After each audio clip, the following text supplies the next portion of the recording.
내란 우두머리 혐의로 재판에 넘겨진 윤석열 전 대통령이 1심에서 무기징역을 선고받았습니다. 재판부는 윤 전 대통령이 비상계엄을 통해 국회를 마비시키려고 했다며 이는 명백한 국헌문란 목적 폭동에 해당한다고 판단했는데요. 법원에 나가 있는 취재기자 연결합니다. 백유빈 기자. 네, 서울중앙지법에 나와 있습니다. 법원이 윤석열 전 대통령에게 1심에서 무기징역을 선고했습니다.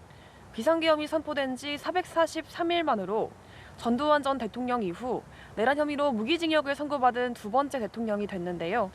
재판부는 우선 12.3 비상계엄이 내란에 해당한다고 인정했습니다. 비상계엄 선포 자체는 대통령의 권한이기 때문에 내란죄라고 볼 수 없지만 그 목적에 따라 내란죄가 성립할 수 있다고 봤습니다.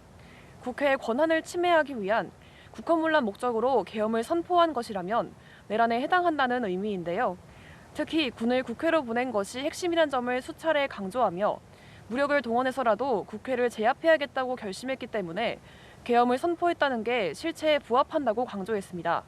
한 지역에 평온을 해야 할 정도로 위력이 있었는지에 대해서도 대한민국 전체에 영향을 미쳤다며 폭동을 인정했습니다. 형법상 내란죄의 성립 요건인 국헌문란 목적과 폭동에 모두 부합한다고 본 건데요. 피고인 측의 경고성 계엄 주장에 대해서는 동기나 이유, 명분과 목적을 혼동한 주장이라고 일축하며 성경을 읽는다는 이유로 촛불을 훔칠 수는 없다는 비유로 명확히 선을 그었습니다.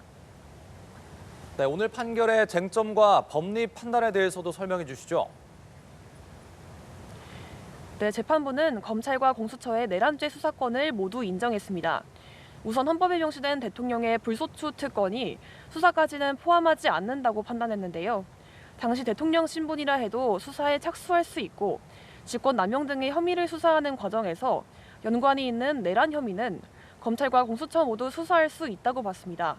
설령 공수처에 수사권이 없다고 해도 검찰과 경찰이 수집한 증거만으로 유죄 판단이 가능하다고 봤습니다. 재판부는 양형 사유를 설명하며 윤석열 전 대통령이 범행을 직접 주도해 계획했고 많은 사람을 범행에 가담시켰다며 질타하기도 했는데요. 비상계엄으로 인해 막대한 사회적 비용이 초래됐고 피고인이 재판에 별다른 사정 없이 출석을 거부하기도 했다고 지적했습니다. 다만 치밀한 계획이 아니었고 물리력 행사를 자제하려 했다는 점과 계획이 대부분 실패로 돌아간 점 등은 유리한 요소로 고려했다고 밝혔습니다. 네, 오늘 선고도 생중계로 진행됐습니다. 재판 현장은 어땠는지 설명해 주시죠. 네, 재판부가 무기징역을 선고하자 법정 내부에서는 일부 소란이 벌어지기도 했습니다. 방청객 중 일부는 소리를 지르거나 재판 결과에 대해 비속어를 쓰며 불만을 내비치기도 했는데요. 윤석열 전 대통령은 재판 내내 무표정으로 일관했고 무기징역이 선고되는 순간에도 별다른 표정의 변화는 없었습니다. 선고가 끝나고 나선 웃으면서 변호인단과 인사를 나눈 뒤 법정을 빠져나갔습니다.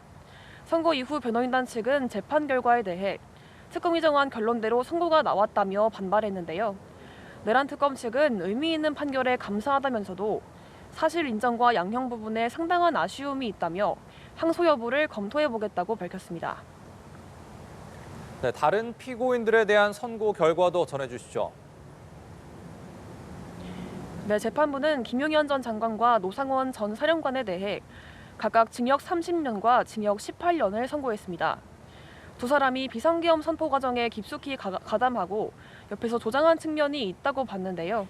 조지호 전 경찰청장과 김봉식 전 서울경찰청장에 대해서는 국회 출입 통제에 적극 가담했다며 징역 12년과 징역 10년을 선고했습니다. 한편 김용군 전 대령과 윤승영 전 수사기획조정관에 대해서는 내란에 가담했다고 보기 어렵다며 무죄를 선고했습니다.